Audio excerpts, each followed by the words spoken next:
السلام عليكم ورحمة الله وبركاته. النهارده هنعمل إن شاء الله مشروع باستخدام كورسر. بس قبل ما نبدأ عاوزين نخلص كل السيتنجز بتاعة كورسر. أول حاجة هنا أنا فاتح مثلا ده الشات القديم، فأنا عاوز أعمل شات جديد. حلو، أنا ممكن أعمل كنترول إن فهو هيفتح لي شات جديد خالص بالشكل ده. طب أنا لو عاوز أستخدمه كأنه براوزر ممكن أعمل كنترول تي، هتلاقيه هنا فتح كأنه شات تاني خالص. فتنقل بقى براحتي ما بين الشات كأنه براوزر بالظبط. تمام. تاني حاجة عاوزين نخلص بقى كل السيتنجز، نخش على السيتنجز بتاعة كورسر الجنرال اهوت. اول حاجه هنا ديت الفيجوال ستوديو كود امبورت. لو انا بامبورت كل السيتنجز كل حاجه، حتى لو انا اصلا كل الاكستنشنز كل حاجه من فيجوال ستوديو كود المفروض دي عملتها اول ما بتنزل الكورسر اصلا. تاني حاجه واهم حاجه الفيتشرز كلها. هنا بيقول لك انت عاوز تشغل الاوت كومبليت ولا لا. ايوه انا عاوز اشغله. وهنا بيقول لك لو انت عاوز بارشل اكسبت تمام، سجست ان كومنتس تمام. بحيث اللي هو لما تكتب كومنت بيعمل لك اللي انت عاوزه يعني، او بيكتب له مثلا في الكومنت انا عاوز فانكشن بتعمل كذا فيروح جاي مديها لك.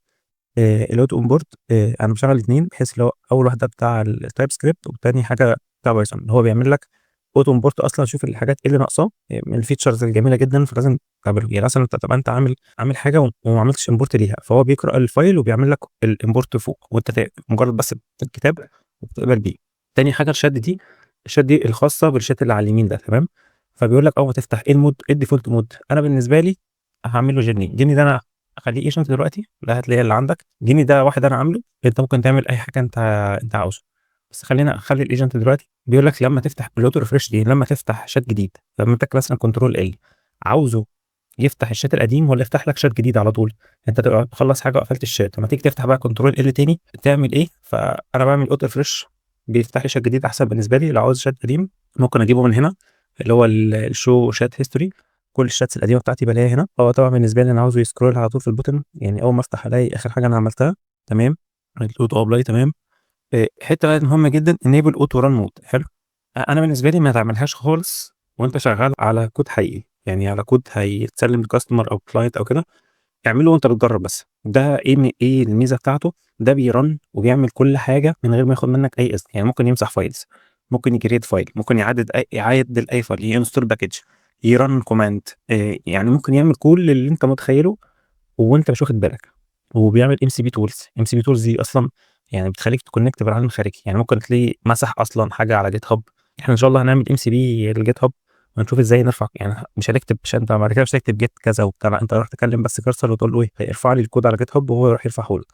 على العموم دي تعملها لو انت بتجرب. وعلى العموم برضو احنا لما نيجي هنعمل ايجنت خاص بينا، فهنحط له فيه ده. يعني هنعملها كمان بالظبط دقيقتين.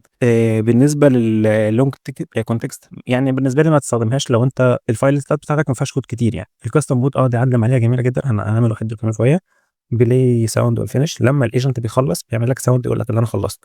فدي لذيذه يعني. ريفيو تشينجز هنا هتدي الايجنت القدره اللي هو يدور في النت، فديت برضو لحد ما لذيذه.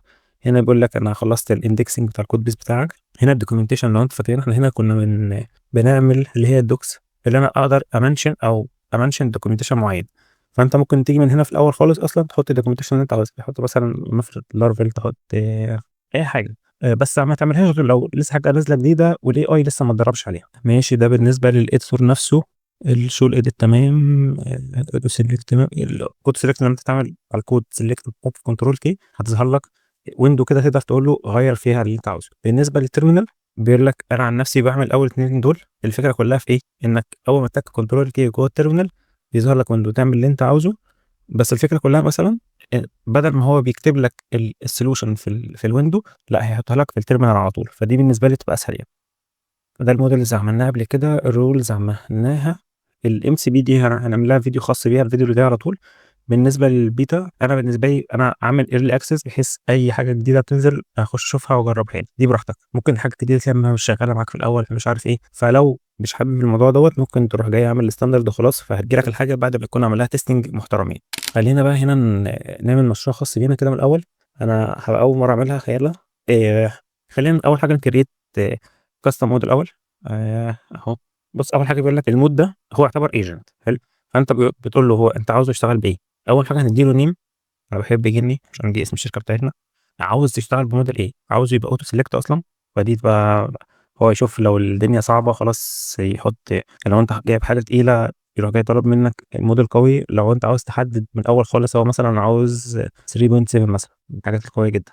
اوكي، عاوزه يفتح ازاي؟ يعني الكي بايندنجز دي انت عاوز لما تتك مثلا كنترول جي يفتح مثلا، كنترول جي.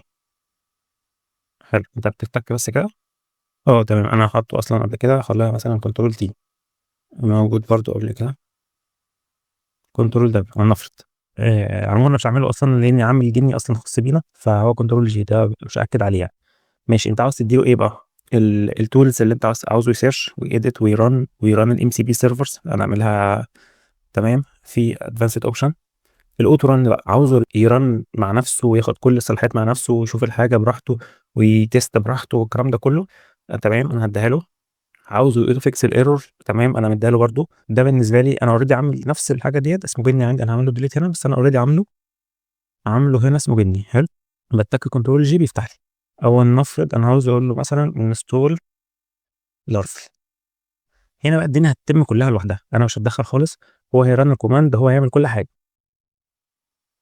انا مش حتى مش هوافق. بس الحاجات زي دي انا في نظري ما تشتغلش عليها في كود يكون كبير، كود بيس كبير مثلا، او كود هتسلمه هو المشكله اللي هو بيقول لي انا عاوز كومبوزر.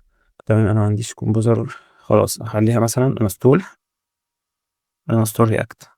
هو برضه هيروح يخلص. انا عندي نوت جي اس معموله، فهو خلي.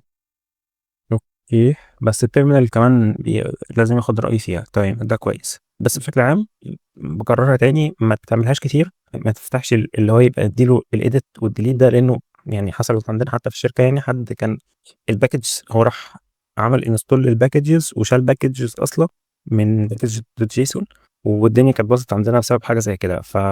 ما تستخدمش المود ده في مشروع تكون بتاع كلاينت او مشروع حقيقي. تمام جدا، انا سبته يخلص، ما عملتش اي حاجه خالص. حلو، هو خلص الدنيا وعمل سي ار ام. طب ليه عمل سي ار ام؟ عشان لو فاكرين الرولز اللي احنا اتفقنا عليها اهي، نفتح الرولز. انا كنت قايل له اصلا ان احنا بنبني سي ار ام ومش عارف ايه والكلام ده كله، كاتب له الحاجات بالتفصيل. فكل اللي انت بتكتبه في الرولز هو بيبقى شايفه، يعني ده الجنرال رول. فانا بما اني احنا شغالين على سي ار ام، فانا كنت كاتبه هنا. فهو يعني هو عمل كل حاجه، ما عملش اي حاجه.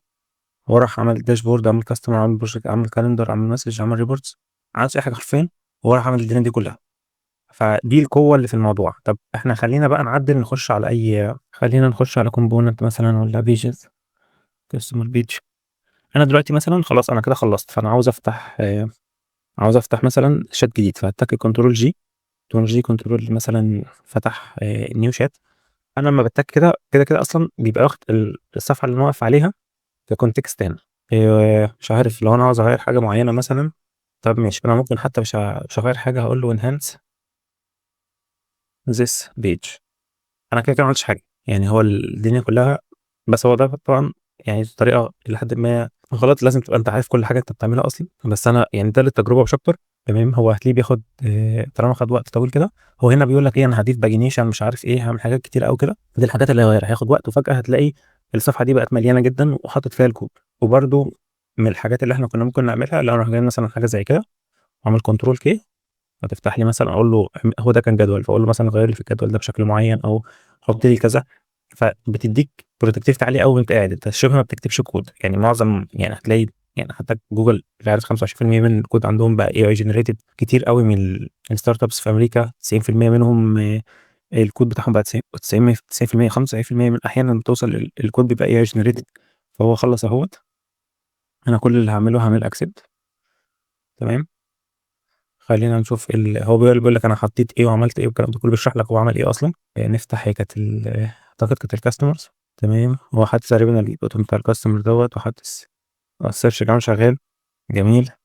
مش عارف الايديت تبقى شغاله ولا لا. هي ده الفكره بقى، اللي انت ممكن تروح تقول له ايه، حط لي الايديت، الاد كاستمر اللي فوق ديت، اعمل لي فيها كذا معين، غير لي اللون الفلاني.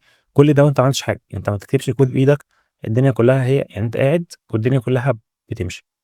بس فده بشكل عام كورسر. وان شاء الله بقى المره الجايه هنتكلم على الام سي بي سيرفر، وازاي هنستخدم الام سي بي سيرفرز مع كورسر. ما تنساش بقى تكتب لي في التعليقات ازاي ممكن تستخدم كورسر في نطور الانتاجيه بتاعتك.